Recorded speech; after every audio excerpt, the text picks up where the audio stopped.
என் பேர் சிரஞ்சீவி. எனக்கு திருமங்கலம்.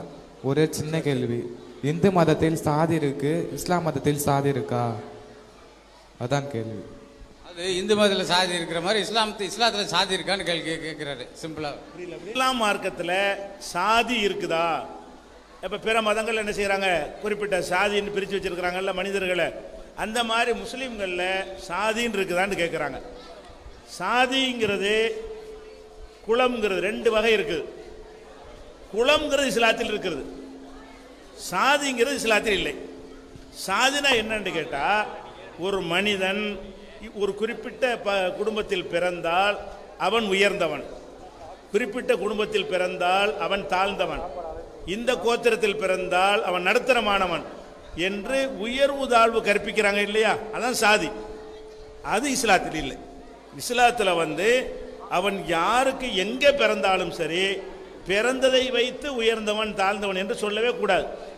அதே நேரத்தில் அடையாளப்படுத்துவதற்காக உயர்வு தாழ்வு கற்பிக்காம அடையாளப்படுத்துவதற்காக கோத்திரம் குலம்ங்கிறாங்கல்ல, அது இருக்குதா என்று கேட்டால் அது இருக்குது. நபிகள் நாயகமே குறைசி கோத்திரம்னு சொல்லுவாங்க. அதை கொண்டு உயர்ந்தவன் அர்த்தம் கிடையாது. என்ன அர்த்தம்னு கேட்டால், ஒரு ஊரில் இஸ்மாயில்னு ஒரு 10 பேர் இருப்பாங்க. எந்த இஸ்மாயில் ஒரு அடையாளம் சொல்லுவோம், இவர் அந்த கோத்திரத்து இஸ்மாயில், இந்த கோத்திரத்து இஸ்மாயில், இந்த வகையராவில் உள்ள இஸ்மாயில்னா அடையாளம் தெரிஞ்சு போயிடும்.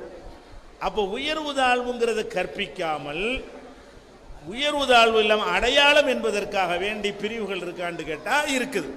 முஸ்லீம்கள்ட்ட இருக்குது. நீங்கள் ராவுத்தர்னு முஸ்லீம் இருப்பாங்க, மரைக்காயர்னு இருப்பாங்க, லெப்பைன்னு இருப்பாங்க.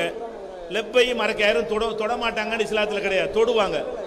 ஒரு தட்டில் சாப்பிடுவாங்க, ஒரு பள்ளி வாசலில் ஒன்றா நிற்பாங்க, ஒருத்தர் தோளில் ஒருத்தர் கையை போட்டுக்கிடுவாங்க, ஒருத்தர் மடியில் ஒருத்தர் படுத்துக்கிடுவாங்க.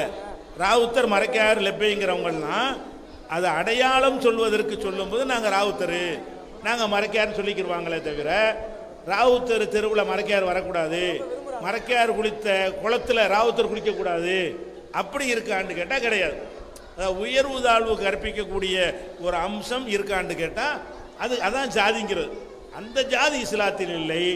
அடையாளப்படுத்துவதற்காக அவங்கவுங்களா சில ஊர்கள் என்ன செய்வாங்க, ஒவ்வொரு பேரை வைத்துக் கொள்வார்கள், அப்படி இருக்கிறது.